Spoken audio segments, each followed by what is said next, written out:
pour cette invitation. Donc moi, je suis cofondatrice du sommet Change Now, qui est un événement d'ailleurs qui a eu lieu la semaine dernière au Grand Palais éphémère, qui se tient depuis 2020, donc soit au Grand Palais éphémère, qui a vocation à accélérer la transition écologique et sociale. On rassemble 35 000 participants qui viennent du monde entier, de 130 pays, et on est sur un événement qui, de par sa mission, se doit d'être, d'incarner ce qui prône. Donc l'éco-conception est évidemment au centre de toutes nos réflexions quand on conçoit Change Now. Avec un grand défi qui est d'arriver à faire un événement de grande taille. C'est 10 000 mètres carrés à meubler. C'est 8 scènes de conférences à monter de zéro. 300 exposants à faire venir, de nombreux espaces de rencontres, de salles de réunion, de lounge, 90 événements, cocktails, partenaires qui se passent sur les 3 jours. Donc voilà, le défi, comment on arrive à faire cette taille-là d'événements, de temps fort, tout en étant à la fois éco-responsable et à la fois moderne. Ce qu'il ne s'agit pas non plus que l'éco-conception vienne au détriment de l'expérience générale et qu'on vienne un petit peu tomber dans des clichés qui en fait sont un frein pour certains participants et qui sont pas forcément la direction qu'on veut donner quand on parle d'un futur souhaitable et durable. Donc voilà, le défi, c'est comment on arrive à produire des événements, des grandes structures éphémères ou pas, de manière écologique et responsable. Alors je dirais déjà, en termes d'éco-conception, c'est important de savoir, là on est sur 1 heure sur ce sujet, qu'est-ce qu'on entend par éco-conception ? Parce que quand on parle d'événementiel responsable, en fait, il y a plusieurs dimensions. L'éco-conception en est une. Donc, on va rentrer là-dessus. Il s'agit principalement de tout ce qui est matériel et services. Donc le matériel, ce qu'on crée, la scénographie, le matériel qu'on utilise pour faire tourner toutes les infrastructures, les services, donc les prestataires auxquels on fait appel, les services également énergétiques, eau, et puis donc il y a tout ce que l'organisateur va mettre en place. L'éco-conception, c'est aussi l'éco-conception au niveau des participants. Donc tout ce qui va être mobilisé par les participants, et puis l'éco-conception au niveau des exposants, des partenaires, qui sont finalement des intervenants, tous ceux qui sont partie prenante de l'événement ou de l'activité culturelle. Donc voilà, pour donner peut-être un aperçu des enjeux d'éco-conception, et après je pense qu'on rentrera plus dans le détail.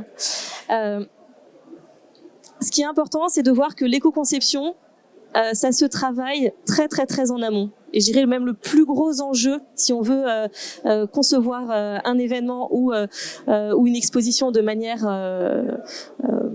écologiquement compatible avec les enjeux bas carbone, ça se travaille extrêmement en amont depuis le choix du lieu, parce qu'en fait les infrastructures qu'on va choisir sont clés pour savoir si on peut derrière ou non mettre en place les bonnes actions type tout ce qui est gestion de l'eau, gestion des déchets, gestion énergétique. Le choix du lieu est déjà stratégique, ou l'accompagnement du lieu pour qu'il devienne compatible avec les enjeux d'éco-conception. Après, on a aussi en amont tout ce qui va être sélection des partenaires, des prestataires, choix des scénographies. Tout ça se travaille en fait. Je dirais par exemple moi à l'échelle de Change Now, c'est 10 mois avant l'événement, 10-12 mois avant l'événement que toute cette réflexion doit être menée, et non pas comme c'est parfois le cas dans des expositions ou des moments éphémères, 1 mois avant l'événement. Comment on va gérer maintenant tout ce qui est déchets, tout ce qui est tout ce qui est jetable. Donc ça se travaille très en amont pour avoir les infrastructures durables ou éphémères qui sont compatibles avec l'éco-conception. Après, il y a tout ce qui se gère sur place. Et là, on a de plus en plus de prestataires maintenant qui émergent pour pouvoir gérer des événements de manière éco-conçue. Et puis après, il y a le post. L'éco-conception, c'est aussi mesurer comment on se situe, faire les mesures d'empreinte carbone. Ça se développe énormément maintenant. Il y a de plus en plus de structures qui permettent de mesurer ça de manière efficace. Donc voilà, les différentes étapes à bien avoir en tête quand on parle d'éco-conception. Merci beaucoup Rosemée, et je pense que pour toutes les personnes qui sont présentes dans le public, il y a parfois en termes d'éco-conception des questions que l'on peut se poser en se disant mais c'est quoi ce truc sans oser le demander, et peut-être que sur une petite méthode très pratique que l'on appelle les 4 R, vous pourriez peut-être nous en dire un petit mot pour le partager avec tout l'ensemble de notre public. Ouais, bien sûr, dans l'éco-conception, le gros du travail porte sur la logique d'économie circulaire. Et c'est là que les 4 R, on parle même souvent, on peut parler des 5 R, ça peut monter, hein, il y en a qui en trouvent même 9 parfois. Mais voilà, en général, on va dire il y a 4 ou 5 R principaux à avoir en tête pour l'éco-conception. Le premier, je vais peut-être vous dire d'abord les 5, et puis après on va rentrer un peu dans le détail. Donc c'est de refuser. Oui. Voilà, c'est de refuser, réduire, repenser, réemployer et recycler. Concrètement, donc refuser, ça va être refuser par exemple les bouteilles en plastique. Qu'est-ce qu'on met en place pour avoir des structures qui permettent de ne plus avoir de bouteilles en plastique, de ne plus avoir de gobelets jetables, de ne plus avoir de sachets en plastique.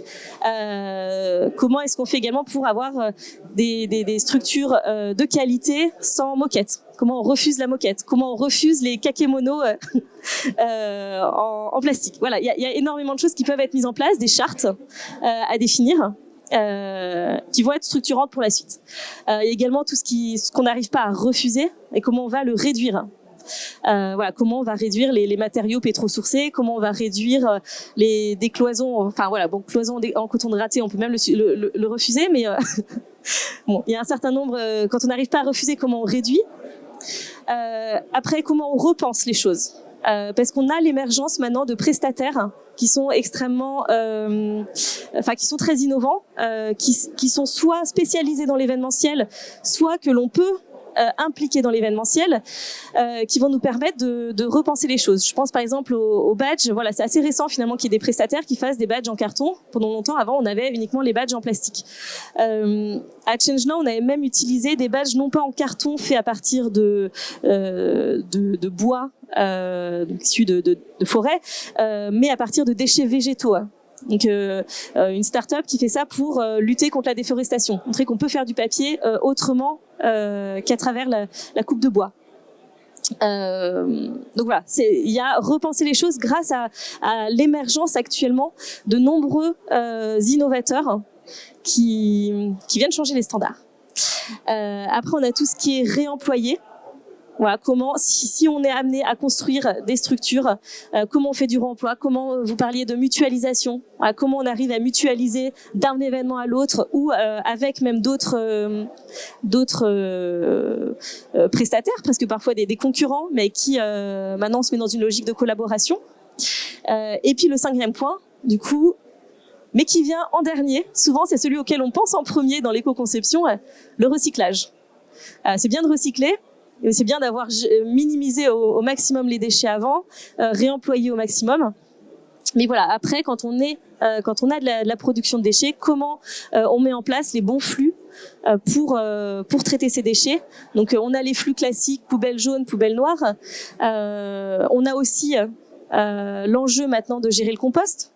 Et ça, c'est pas du tout systématique. Comment est-ce qu'on peut mettre en place le compost? Comment on fait si on met un système de consigne? Quel système de récupération des consignes on met en place? Voilà, il y a toute une logique de gestion des déchets aussi qu'il faut maintenant un peu repenser ou affiner par rapport à ce qui se fait de manière assez traditionnelle. Merci beaucoup Rosemée. On va se rezoomer un petit peu plus sur les secteurs professionnels que vous représentez. Puis dans ces 4 R, il y a celui parfois du renoncement, le meilleur déchet, celui qu'on n'a pas produit. Donc la première question du pourquoi faisons-nous telle ou telle chose ou ne la faisons-nous pas. Donc pour rentrer un petit peu plus dans le cœur des sujets de l'éco-conception, Sylvie Bétard, pour les augures que vous connaissez toutes et tous, et qui est un petit peu une de nos stars des tables rondes, parce qu'elle fait une petite tournée dans le cadre de ces 2 journées. Et pour ceux qui étaient à l'Hôtel de Ville de Paris la semaine dernière, avec un très bel événement sur le lancement de l'écothèque, dont nous reparlerons. Peut-être Sylvie, nous dire comment les augures accompagnent dans le quotidien finalement les acteurs autour des questions que l'on peut se poser concrètement autour de l'éco-conception. Avant de rentrer dans l'idée d'un outil et de ce que l'on peut fédérer dans un secteur, parce que c'est de la richesse des autres que l'on apprend soi-même. Merci beaucoup. Vous m'entendez? C'est bon? Super. Merci Karine pour tous ces honneurs. Je suis très touchée. Donc effectivement, le collectif Les Augures, pour celles et ceux qui ne nous connaissent pas, peut-être quand même avec un peu d'humilité, on est un collectif de 4 expertes. On s'est créé en avril 2020 pour accompagner le secteur culturel dans sa transition écologique et ses capacités d'adaptation face aux enjeux environnementaux, toutes disciplines confondues. À la fois sur de l'accompagnement, du conseil et de la formation, qui nous semble être un peu la formation, en tout cas une base essentielle pour tout le monde, et aussi à travers une association qui s'appelle aussi Les Augures, qui porte plusieurs projets, dont l'Augure Lab Scénographie avec 4 R, qui nous permet en fait de fédérer les acteurs et les actrices du secteur culturel autour de ces enjeux environnementaux à travers de la recherche-action et le développement d'un outil que donc nous avons lancé vendredi dernier, qui s'appelle l'écothèque, que vous pouvez voir sur ecotech.fr.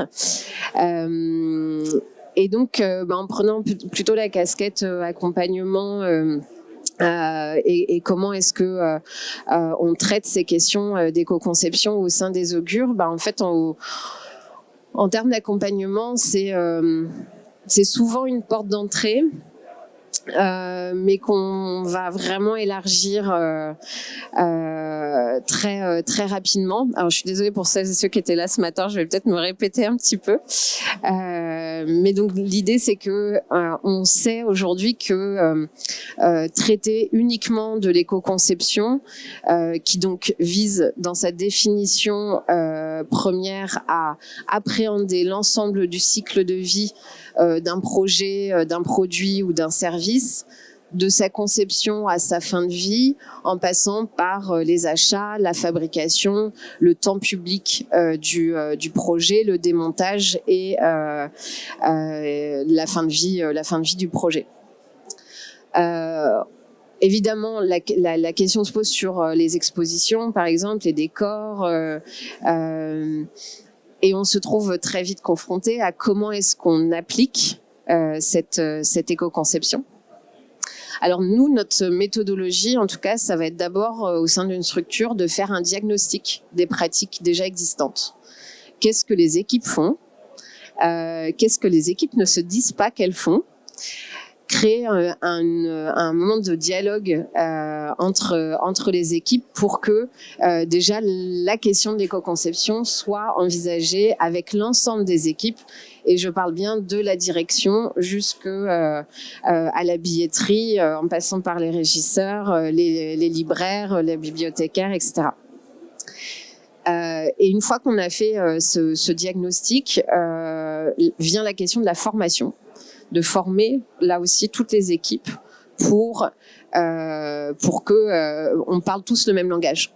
Effectivement, la définition de l'éco-conception qui vient justement dans une définition plus globale, qui est celle de l'économie circulaire.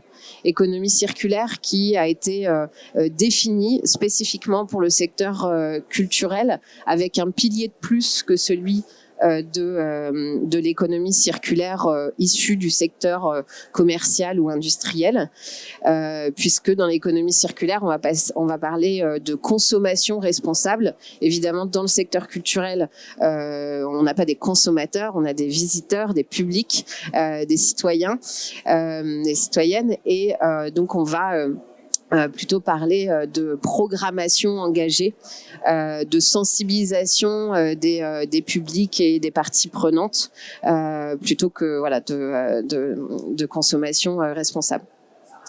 Donc parler de tous ces enjeux, enfin se mettre d'accord sur tout ce que ça veut dire, économie circulaire, éco-conception, quelle est la réglementation qui est de plus en plus présente et qui se développe vraiment énormément sur toutes ces questions, et qui n'épargne pas le secteur culturel, bien au contraire.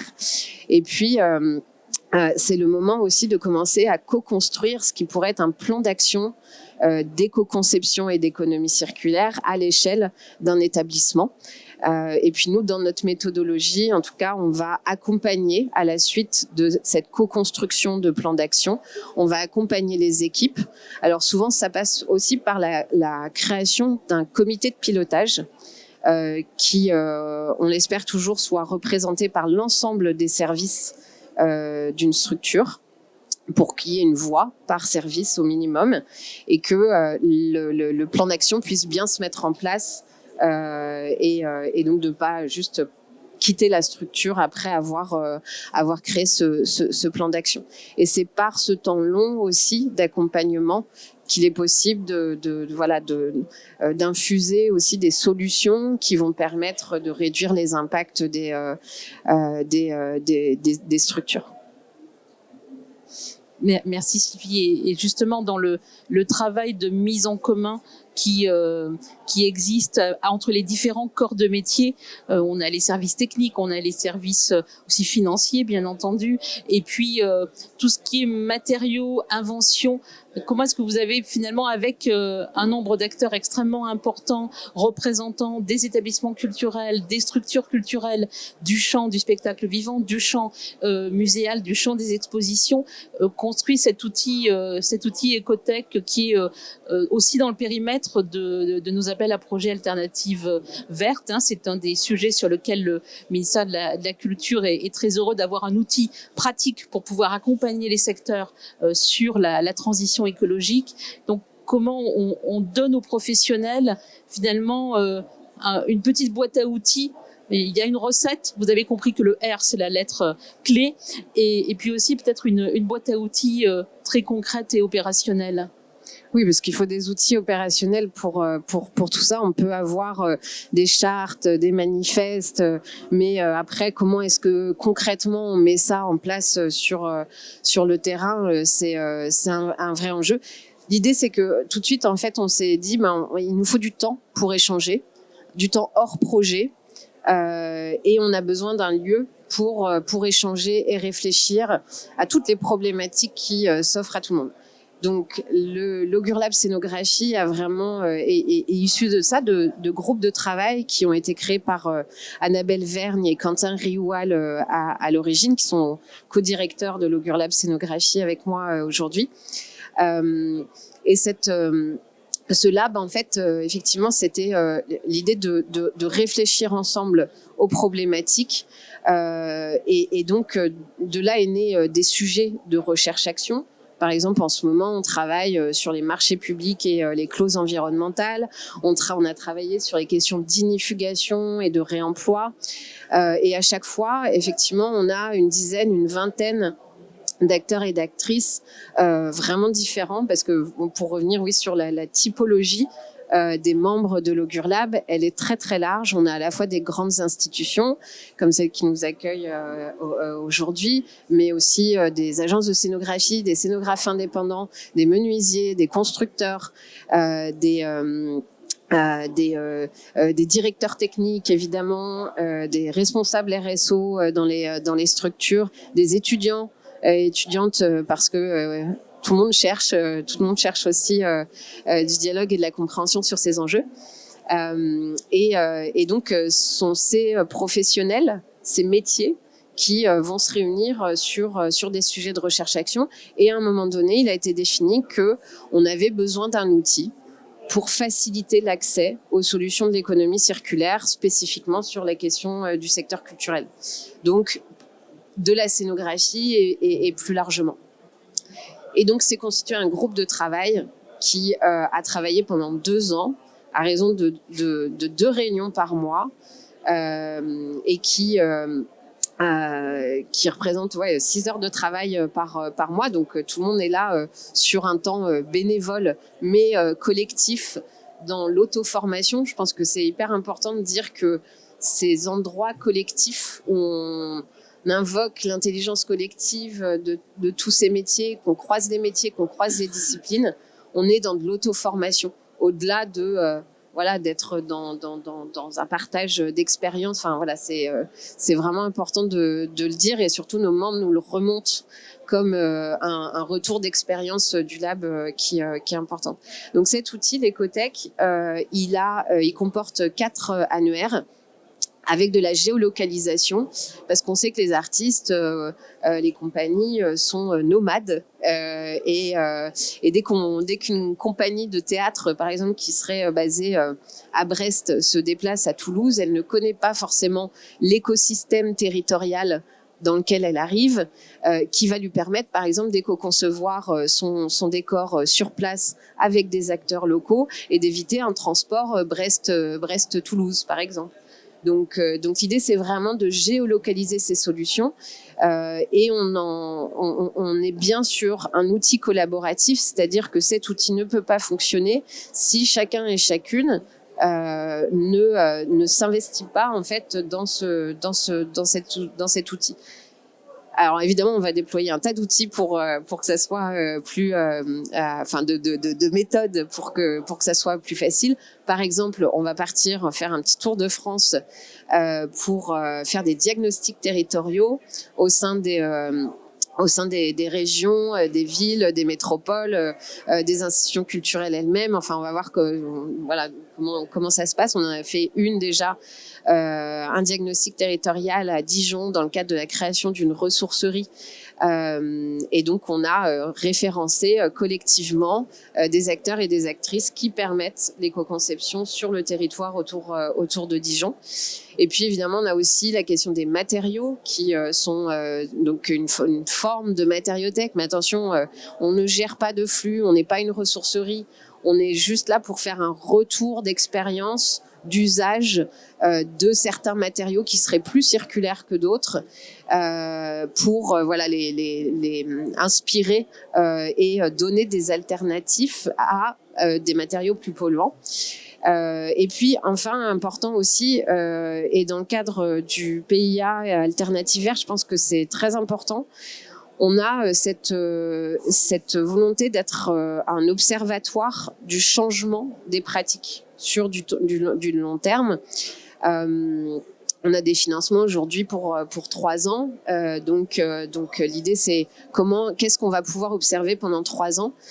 Donc on a cette partie projet, un annuaire sur les projets qui sont alimentés aussi par les membres et qui permettent de prendre en considération l'analyse de cycle de vie du projet avec la roue de l'éco-conception qu'on appelle aussi la roue de Brézé. Monsieur Brézé a mis en place cette méthodologie d'éco-conception il y a quelques dizaines d'années maintenant, et qui est vraiment à l'ordre du jour aujourd'hui, et qui permet d'analyser un projet sous les aspects de cette optimisation et réduction des impacts environnementaux sur chaque étape du cycle de vie des projets. Ce qui permet, par exemple, à quelqu'un qui aurait envie de parler d'une exposition, d'un spectacle, etc., aussi d'identifier le pourcentage de réemploi à l'approvisionnement et le pourcentage de réemploi en fin de projet qui a été fait, et de commencer en fait à avoir des indicateurs qui permettent d'observer le changement de pratique au fil du temps. Merci Sylvie. Et vous le voyez, nous avons toute une série de boîtes à outils, d'instruments qui sont là pour vous aider, pour vous accompagner. Nous, au ministère, avec les services métiers, nous sommes là aussi pour un peu collationner cette ressource et puis essayer d'apporter les réponses qui manquent, et puis peut-être pour partager avec vous toutes et tous, après avoir eu ces visions finalement très transverses et d'accompagnement, de boîte à outils, peut-être zoomer sur maintenant 2 types de pratiques et 2 secteurs qui représentent vos professions, avec tout d'abord pour la FEMS, qui est la Fédération des écomusées et des musées de société. Donc nous avons, je me trompe pas, Marie Potéché qui en est la trésorière, et qui représente aussi le musée alsacien de Strasbourg. Mais au-delà de sa structure, la FEMS, et je pense que c'est intéressant de partager, que l'on soit très grand ou très petit, comment on peut se saisir de ces sujets d'éco-conception, de ces sujets d'atténuation de l'impact carbone des organisations culturelles. Vous m'entendez ? C'est bon ? D'accord, parfait. Oui, bonjour à toutes et à tous. Oui, effectivement, alors... Très rapidement, la FEMS, la Fédération des écomusées et musées de société, c'est une fédération donc de structures muséales qui existe depuis 1989 et qui regroupe donc des structures qui se reconnaissent dans des valeurs et ce qu'on appelle issus de l'écomuséologie, qui place l'homme et le territoire au cœur de leurs préoccupations et qui se reconnaissent dans les valeurs de l'économie sociale et solidaire. Si vous voulez en savoir plus, nous avons un stand et on sera ravis de vous accueillir un petit peu plus tard pour parler plus avant de la FEMS. Mais voilà, quel est le lien entre la FEMS et les pratiques d'éco-conception en exposition? La FEMS, effectivement, un certain nombre de structures, puisque ça va du musée, de certains grands musées comme le MUSEM par exemple, puisque c'est là que nous avons notre siège, jusqu'à des structures beaucoup plus modestes, des structures associatives, quelquefois sans professionnels. Et donc, de par cette diversité, un grand nombre de nos structures, en fait, se sont depuis de longue date, voire depuis le début de leur existence, se sont sentis concernés par les questions de réemploi. Alors pas forcément initialement pour des questions écologiques, mais aussi tout simplement pour des questions pratiques, économiques, en fait d'une sorte de gestion en bon père de famille, tout simplement.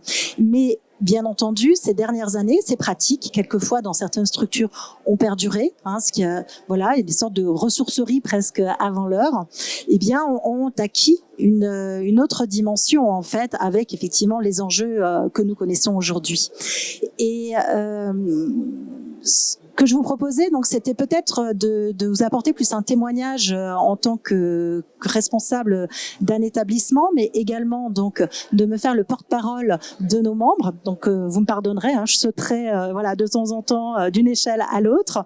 Et ce qui me semblait peut-être intéressant pour vous présenter un petit peu les interrogations qui sont les nôtres de manière synthétique, c'est peut-être de prendre un peu le déroulé finalement d'une exposition et de voir quelles questions on se pose à quel moment. Alors voilà, on commence à une exposition, c'est d'abord l'idée de l'exposition, le concept, avant même de parler de scénographie.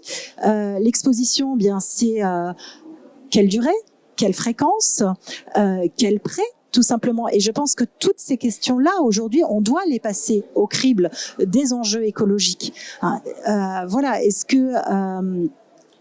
qu'il vaut mieux plusieurs expositions de 3 mois ou moins d'expositions mais plus longues? Quelles questions cela pose? Lorsque l'on demande un prêt, est-ce qu'il ne faut pas essayer de mesurer l'impact écologique de tel prêt?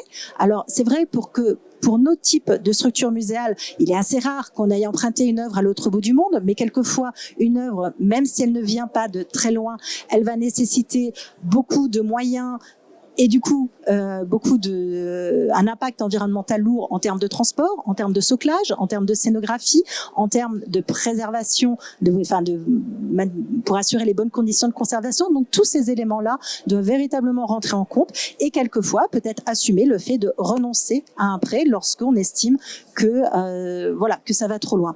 Donc ça, c'est la première étape. L'étape d'après, effectivement, c'est la partie conception. On va travailler avec un scénographe. Alors, on a certains de nos membres, par exemple, le musée départemental de la Résistance en Isère, lui a fait le choix d'intégrer vraiment dans ses marchés de scénographie des clauses, voilà, qui rentrent vraiment dans les critères d'attribution, à la fois des clauses environnementales, bilan carbone du projet muséographique, mais également qui imposent un taux de remploi de la muséographie précédente. Donc, ce sont voilà quelquefois des contraintes lourdes à laquelle certains scénographes se prêtent aujourd'hui volontiers, parce qu'aujourd'hui, il faut dire qu'ils sont quand même de plus en plus sensibilisés à ces questions-là, voilà, mais qui peuvent aussi quelquefois voilà, amener à revoir certains projets. Un autre musée membre du réseau, qui est l'écomusée de l'Avesnois, par exemple, lui, a fait le choix de recruter en interne un scénographe de manière à pouvoir travailler de manière beaucoup plus étroite avec les ateliers de construction et aussi de pouvoir vraiment travailler dans une logique de remploi. Et voilà, c'est une autre solution qui est proposée. Ensuite, dès lors qu'on passe à la phase de la construction, eh bien, vont se poser la question, quel taux de construction? Voilà, on parle de réemploi, de ressourcerie, ce qui est peut-être possible d'utiliser ailleurs. Le choix des matériaux aussi. L'écomusée de l'Avesnois, par exemple, a fait le choix notamment avec sa scénographe de recourir à un matériau bois et non plus à partir de particules, ce qui peut représenter un coût plus lourd au début, mais qui va ensuite permettre d'être davantage être réutilisé, d'avoir un impact moindre, d'autant plus qu'ils font le choix d'avoir un approvisionnement local.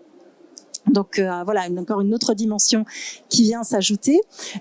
Au musée alsacien, par exemple, quand on décide de construire un mobilier, on va systématiquement se poser la question dans quelle mesure on va pas pouvoir le réutiliser ensuite dans le parcours permanent. Par exemple, dans la dernière exposition que nous avons présentée, nous avions des fiches de salle. Ces fiches de salle, on les a pensées à la fois, dans leur design, dans leur matière, en lien avec notre équipe de menuiserie, à la fois de manière à pouvoir s'intégrer dans le parcours de l'exposition temporaire et de pouvoir ensuite être directement réutilisé dans le parcours permanent. Et ensuite, je vois que l'heure tourne, donc on pourra éventuellement y revenir lors des questions. Et enfin, il y a aussi toute la vie de l'exposition, la manière de la présenter. Alors évidemment, on va se poser la question des supports de médiation. Est-ce qu'imprimer des aides à la visite dont on sait pertinemment qu'on va en jeter une grande partie, comment mieux gérer ces dépenses-là, penser les supports de médiation aussi de manière écologique. Et puis, ce qui me semble aussi très important, c'est de vraiment sensibiliser toutes nos équipes à cet enjeu-là. Il faut que vraiment l'ensemble des équipes d'un musée, pas seulement les scénographes, pas seulement les commissaires, pas seulement les équipes techniques, mais aussi les médiateurs, les agents d'accueil, les agents de caisse, puissent être associés à cette réflexion, associés à cette démarche, pour pouvoir s'en faire en fait le porteur auprès du public, qui peut-être va trouver la scénographie peut-être un petit peu moins un peu moins marquante, un peu moins impressionnante que pour d'autres projets, mais expliquer que c'est une démarche assumée, revendiquée dans un contexte citoyen majeur. Voilà, et c'est pour ça qu'un certain nombre de nos musées, je pense notamment par exemple au musée dauphinois, mais aussi au musée de Bretagne, ont véritablement décidé d'intégrer vraiment cet enjeu écologique et de l'éco-conception au cœur de leur démarche. Vous voyez, c'est vraiment quelque chose de complètement transversal, et donc dans le projet scientifique et culturel. C'est vraiment quelque chose qui devient une sorte de colonne vertébrale dans les projets scientifiques et culturels d'un certain nombre de nos établissements. Ou par exemple, nous, au musée alsacien, on s'inscrit dans un réseau de musées, qui est le réseau des musées de la ville de Strasbourg. On a maintenant depuis plusieurs mois des groupes de travail que nous avons appelés les POT, où on réfléchit ensemble, tous métiers confondus, sous forme d'ateliers, à la manière vraiment de réduire notre impact environnemental. Et c'est quelque chose qui me semble vraiment fondamental, parce que si ce n'est pas quelque chose qui est partagé par l'ensemble de nos équipes, je pense que ce sera quelque chose qui sera véritablement dur à faire passer, à la fois vis-à-vis de nos tutelles, mais également vis-à-vis de nos publics.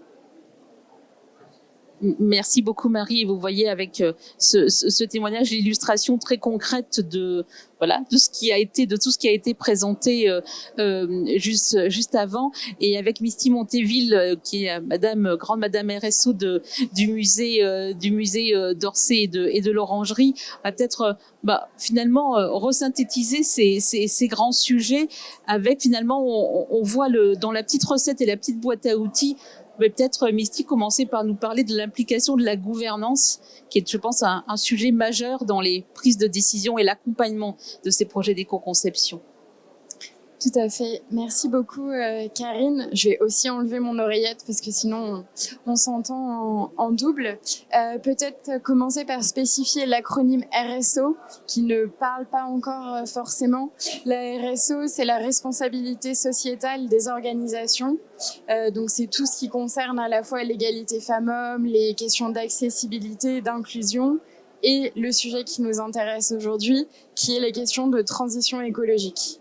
Et ça, c'est important aussi en termes de termes, parce que quand on parle de RSO, on parle de responsabilité. Et ça, peut-être qu'on y reviendra, mais c'était vraiment un choix de notre part, au musée d'Orsay et de l'Orangerie, de parler de cette responsabilité qu'on a à la fois vis-à-vis de nos agents et vis-à-vis de nos publics, et au sens large de la société tout entière. Et effectivement, je trouvais ça important de reparler de la gouvernance et de prendre l'éco-conception au sens plus large peut-être du terme. J'imagine qu'une grande partie d'entre vous travaille dans des institutions culturelles. Je ne sais pas où vous en êtes en termes de politique RSO, de politique de transition écologique. Moi, je suis arrivée au musée d'Orsay et de l'Orangerie, c'était en 2020. Et depuis, je vois aussi tout le chemin parcouru. Quand je suis arrivée, on avait à l'époque un plan d'action développement durable qui était une sorte de grand tableau Excel. Alors, il y avait beaucoup de choses, mais des actions dont c'était un petit peu difficile de se les approprier. Et du coup, nous, le choix qui a été fait fin 2020 aux sorties de la crise, à un moment de la crise du Covid, elle n'était pas finie malheureusement, mais le choix qui a été fait, ça a été de reprendre ça et de, en fait, restructurer une gouvernance en partant du principe qu'il fallait que la RSO et la transition écologique soient vraiment portées au plus haut niveau de l'établissement, donc ce qui veut dire pour nous la présidence et l'administration générale. Et donc, on a construit une stratégie RSO avec une politique de transition écologique qui est vraiment portée par notre administration générale avec la création d'un poste dédié, donc qui est le mien, qui existe depuis 2020. Et ça, c'était un choix qui maintenant se voit de plus en plus dans les institutions, ce choix de faire un poste transversal, mais qui à l'époque était assez nouveau. À ce moment-là, on trouvait beaucoup de personnes sur la transition écologique plutôt dans les bâtiments, la logistique, donc des choses qu'on associait à l'écologie. Or, en fait, l'écologie, elle est dans absolument tous nos métiers. Donc ça, c'était vraiment important de se dire, il faut en faire une mission transversale. Et ensuite, on va travailler avec toutes les équipes de l'établissement, toutes les directions de l'établissement pour avancer. Donc ça, c'était vraiment le premier élément, d'en faire un plan d'action transversal, et c'était comme ça qu'on a embarqué toutes les équipes. Et l'idée, c'était d'en faire peu à peu, et on le voit bien aujourd'hui, le résultat que ça donne, d'en faire vraiment un réflexe. Et c'est ça, l'éco-conception, c'est d'avoir vraiment ce réflexe des principes écologiques dès le début des projets. Parce que comme tu l'as dit, si on y pense un mois avant, ça va pas marcher. Il faut vraiment le penser dès la création du projet. Et nous, c'est quelque chose qu'on serine vraiment au rythme des comités de direction. On a intégré aussi des comités stratégiques de façon à vraiment montrer que c'est une politique qui doit insuffler dans toutes les activités de l'établissement, avec un mantra qui est éviter, réduire, compenser, donc qui rejoint les 4 ou 5 ou 9 R que tu mentionnais tout à l'heure. Et j'allais prendre l'exemple des expositions pour en parler. Bon, je pense que ça vient d'être fait de manière très complète, donc je vais pas m'étaler là-dessus. Mais par exemple, sur les expositions qui sont aujourd'hui en place au musée d'Orsay et au musée de l'Orangerie pour 2024, pour la première fois sur l'exposition 1874, aujourd'hui au musée d'Orsay, on a estimé l'empreinte carbone du transport des œuvres. Je ne vous cache pas que c'était une démarche compliquée, on va s'améliorer pour les prochaines, mais l'idée justement c'était de voir concrètement qu'est-ce que ça veut dire en termes d'empreinte carbone, et donc comment est-ce que ensuite on peut réduire effectivement aussi en faisant des choix dans les œuvres qu'on va présenter au final dans nos expositions. des choix qui ont été faits aussi en termes de conception des scénographies, avec maintenant des cimaises qu'on va réutiliser sur plusieurs expos, bientôt des cimaises qu'on va réutiliser sur même beaucoup d'années consécutives, on espère jusqu'à 25 ans. Une mutualisation des scénographies aussi, qui nous permet de ne pas refaire cette démarche à chaque fois, mais de la faire sur 3-4 expositions d'un coup. Bref, beaucoup de choses qui étaient des choses encore assez inimaginables quand je suis arrivée en 2020 et qui maintenant, du fait d'être portées par notre administration générale, par la présidence, deviennent vraiment un réflexe pour l'ensemble des équipes. Merci beaucoup, Misty. Et voilà, vous le voyez, je pense la recette gagne de plus en plus d'ingrédients, hein. La mobilisation des équipes, mais le top management, les professionnels, les conservateurs. Et je pense qu'une des clés pour que tout le monde puisse avancer, c'est sans doute la question, on l'a évoqué tout à l'heure, de la formation. Peut-être nous en dire un mot. Et je vous dirai un peu comment aussi au ministère de la Culture, on peut essayer d'appréhender ce sujet-là également. Tout à fait. Et effectivement, ça a été aussi évoqué dans cette table ronde, mais la formation, on le sait, c'est vraiment toujours le socle. Moi, je le vois bien, à chaque fois qu'on parle avec les équipes, on nous demande aussi des outils, on nous demande des formations. Après, je ferai une distinction entre la formation qui est peut-être de premier niveau, qui est plutôt une sensibilisation aux enjeux écologiques, qui continue à être nécessaire, qui devient maintenant des enjeux qui sont de plus en plus connus, mais c'est important. Nous, au musée, on fait dans nos 2 musées, on fait très attention à la communication interne, à parler de ces enjeux en permanence. Je dis souvent que quand je suis arrivée au musée, on me disait mais pourquoi on fait ça? Pourquoi est-ce qu'on parle d'écologie dans des musées? Maintenant, on me demande beaucoup plus, mais comment on fait et comment est-ce qu'on peut aller plus loin? Donc, on voit quand même un changement d'état d'esprit. Donc, la communication interne, on a mis en place des fresques, vous connaissez les fresques du climat, de la mobilité, etc., qu'on a fait suivre aux équipes. Aujourd'hui, on déploie aussi des ateliers d'automne, donc là, spécifiques à la réduction de l'empreinte carbone. Ça, c'est plutôt une question de la sensibilisation de façon générale aux enjeux de la transition écologique. Après, il y a la deuxième étape qui est la formation sur nos métiers spécifiques qui se développe de plus en plus et en effet le ministère a son rôle à jouer et s'en empare. Mais ça, c'est vraiment quelque chose qui peut-être encore manque aujourd'hui, où nous, on a beaucoup de demandes sur je suis alors régisseur d'œuvres, ça va encore, mais même sur les bâtiments, sur les éditions par exemple, sur la communication, comment est-ce qu'on intègre ça concrètement dans nos métiers? Et il y a peut-être une troisième étape et qui est importante aussi, c'est que ce sont quand même des enjeux très techniques quand on parle de carbone, d'empreinte carbone, voire même d'analyse de cycle de vie. Donc là, on prend l'ensemble des impacts environnementaux. C'est des sujets avec des chiffres qui demandent quand même une certaine maîtrise. Donc nous, on fait aussi le choix de se faire accompagner par des experts avec l'idée qu'ensuite, ça nous aide à nous s'approprier ces pratiques. On a parlé des achats responsables tout à l'heure et effectivement, nous, c'est un très gros poste, notamment en termes de bilan carbone, d'empreinte carbone dans notre bilan carbone. Donc, ce qu'on a fait, c'est qu'on a d'abord sensibilisé nos équipes du juridique à ces enjeux. Les référents juridiques suivent des formations sur les achats responsables. Mais maintenant, on passe une prochaine étape qui est qu'on se fait accompagner pour nous aider à intégrer dans l'ensemble de nos marchés des clauses vraiment spécifiques parce que personne n'est spécialiste à la fois des bâtiments, de l'énergie, du matériel numérique, des ouvrages, etc. Ce sont des choses encore très spécifiques et sur lesquelles il faut vraiment qu'on soit accompagné de façon à ensuite monter en compétences et à pouvoir intégrer ces enjeux, encore une fois, dès la conception des projets. Merci Misty. Et nous avons, c'est vrai, effectivement, au ministère de la Culture, un double enjeu, celui qui sera de pouvoir accompagner, former les nouveaux métiers, pouvoir proposer à aider à construire des solutions de formation pour les professionnels, y compris en formation continue. Et c'est une question que l'on se pose également par rapport à nos écoles d'enseignement supérieur qui sont sous tutelle du ministère de la Culture. Et nous ouvrons aussi un chantier pour que les questions de transition écologique soient intégrées dans l'ensemble des référentiels, soient enseignées, soient évaluées pour les futurs professionnels de demain. Et c'est un chantier que nous ouvrons en transversal avec toutes les écoles d'enseignement supérieur, qu'elles soient dans le champ patrimonial, dans le champ des écoles d'art, mais d'architecture, du spectacle vivant, pour travailler vraiment de façon coordonnée sur cette thématique. Mais il y a beaucoup à faire pour accompagner les professionnels.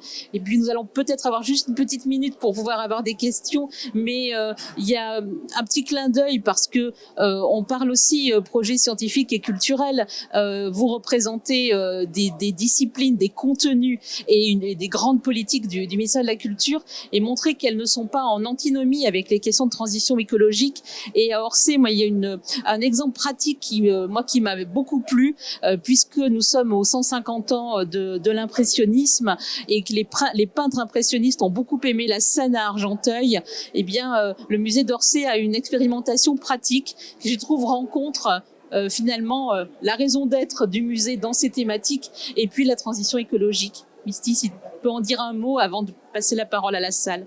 Alors je serai rapide, mais en effet c'est un projet que nous on aime beaucoup aussi et qui vient aussi de cette idée de se dire, en tant que musée, on a beaucoup de leviers d'action sur la transition écologique, à la fois en transformant nos pratiques, en les adaptant à la crise écologique, à la fois en termes de communication vis-à-vis du public, mais comment aussi on intègre ça dans tout simplement notre travail, et comment est-ce que aussi la transition écologique peut s'intégrer dans nos activités et peut nourrir nos activités.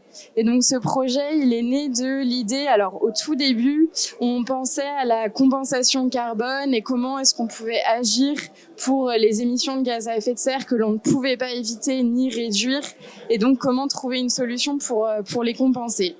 Après divers chemins de traverse, on est parti sur une autre piste qui était plutôt de se dire, en fait, effectivement, on est un musée où les impressionnistes, à Orsay notamment, sont très présents. Les impressionnistes ont été très présents à Argenteuil.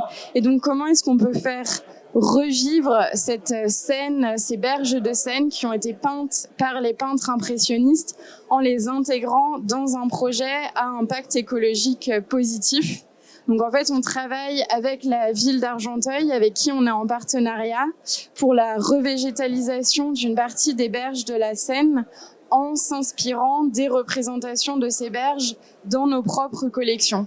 Donc nous, ça nous permet aussi d'avoir un travail scientifique là-dessus, puisqu'en fait, ça nous a aussi permis de se rendre compte que finalement, il n'y avait pas eu beaucoup de travail scientifique sur ces représentations d'Argenteuil à l'époque des peintres impressionnistes. Alors que pourtant Monet a peint au moins 160 tableaux, je crois, d'Argenteuil, donc il y a de quoi faire.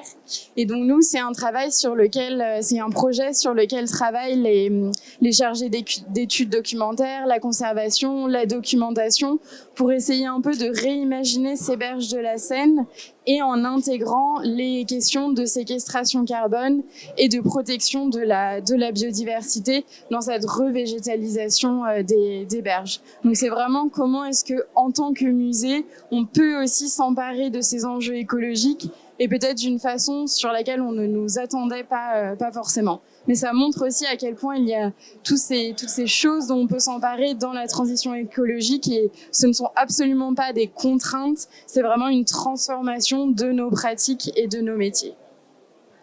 Merci Misty, et c'est vraiment notre mantra également pour l'ensemble du périmètre ministériel, et que la question de la transition écologique et de la culture, ce n'est pas moins de culture, c'est voir les choses autrement, et c'est saisir un sujet comme une opportunité de faire, de construire, et je pense que toutes nos invités EES, les messieurs sont les bienvenus d'ailleurs à se mobiliser sur ces questions de transition écologique, d'éco-conception. On sait qu'ils savent faire aussi, donc ils sont les bienvenus.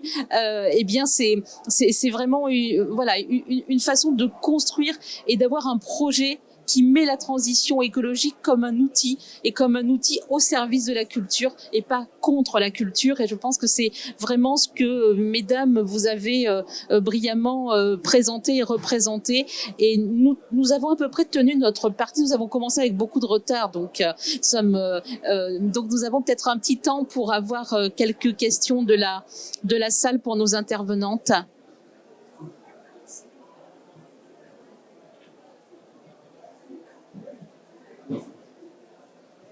Oui, j'avais une petite question sur la mutualisation des scénographies. Vous parliez sur 3-4 ans. Est-ce que vous pourriez détailler davantage? Ça veut dire que vous avez fait appel à un scénographe qui décline sur plusieurs projets, et à combien, enfin, vous estimez à peu près le taux de réemploi de la scénographie?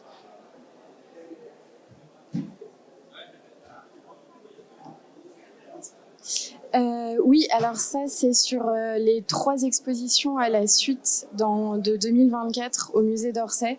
Donc, on a passé un appel d'offres en spécifiant aussi tout ce qu'on avait, nous, en stock en termes de mobilier, et en demandant, donc en termes de pourcentage, c'est très simple. Nous, on a demandé un minimum de 80% de réutilisation des mobiliers entre la première exposition et la dernière. Et je précise que les mobiliers qui ne sont pas réemployés directement dans les expositions, on les donne via la plateforme de dons de mobilier de l'État, afin que ça puisse servir à des associations ou à des institutions culturelles, peut-être de plus petite taille, souvent.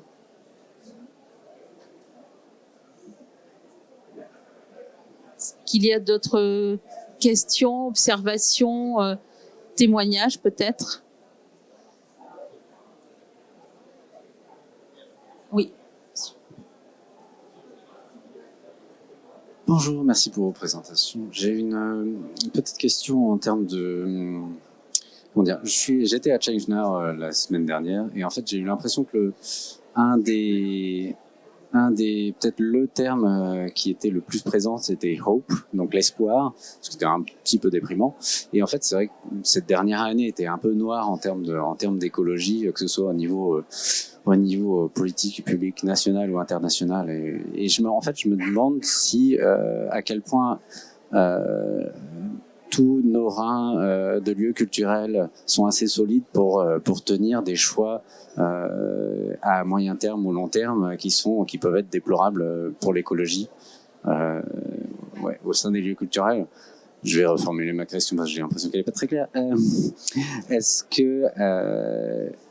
qu'en fait on a les reins solides pour éviter des mauvais choix politiques? Est-ce que ça peut être est-ce que les choix je me suis perdu. Est-ce que on a les reins assez solides pour tenir contre des mauvais choix politiques, par exemple? Est-ce qu'on a les reins solides tout court? C'est ça? Enfin, bon, évidemment, c'est les choix politiques, mais c'est justement la question de l'adaptation, peut-être, qui est une réponse à ça. J'espère que je réponds bien, mais évidemment, on a parlé d'atténuation, de diminution des impacts environnementaux, que ce soit le carbone ou les autres impacts. Il y a aussi la question de l'adaptation. Comment est-ce que on s'adapte, on adapte nos métiers à un monde de ressources finies, à un monde sans pétrole? Comment est-ce que en 2030, en 2050, il y a encore une offre culturelle diversifiée et puis adaptée? En fait, je pense que c'est ça. Enfin, dans l'ensemble des actions qu'on peut mener, on cherche aussi à aider à cette adaptabilité pour ne pas subir, pour moins subir justement, et pour moins subir potentiellement même les changements politiques qui sont permanents et qui nous donnent pas une direction très claire, ou en tout cas on sait que voilà, il y a des changements permanents sur toutes ces questions. Donc peut-être que la question de l'adaptation c'est celle qui pourrait être la mieux venue. Et puis peut-être, comme il y a une interpellation sur la question politique, le fait justement d'avoir travaillé au ministère de la Culture de façon transverse, d'avoir construit ce guide, de poser des objectifs, c'est de nous entraîner toutes et tous collectivement pour justement s'adapter, construire, faire autrement et ne pas être dans une impasse et dans une situation où il serait trop tard pour réfléchir, pour penser autrement. Donc c'est vraiment le fait de collectivement pouvoir évoluer, s'adapter et ça c'est une décision politique qui est forte. Elle était portée par la précédente ministre de la Culture, elle est portée par l'actuel ministre de la Culture. Dans notre guide, nous avons des objectifs, on fixe des choses que l'on souhaite atteindre et ce n'est pas le ministère tout seul dans son coin, c'est avec l'ensemble des acteurs, qu'ils soient publics, qu'ils soient privés. Et je pense que la culture, elle a montré depuis toujours que dans la société, elle avait un rôle moteur d'inspiration, d'exemple. Et je pense que ce dont ont témoigné nos intervenantes et ce dont je suis certain qu'un certain nombre d'entre vous témoignez également dans vos pratiques professionnelles, eh bien, c'est que nous sommes capables d'innover et de nous adapter. Et c'est peut-être un tout petit peu plus facile chez nous que dans l'industrie pétrochimique, peut-être, mais c'est vraiment par la volonté et par la mobilisation que nous y arriverons. Mais nous y arriverons. Et juste comme vous citiez Change Now, alors je vais juste compléter le terme hope est toujours lié au terme action. C'est with action comes hope. Et je pense que ce qu'on a illustré, c'est justement l'importance de l'action. Donc de l'action de toutes les parties prenantes dans le secteur culturel pour déclencher ce changement. Et je vais citer un exemple, alors qui n'est pas du secteur de la culture, mais qui montre à quel point l'action des organisations, donc de la RSE ou des entreprises, RSO ou RSE, peut impacter même les choix politiques.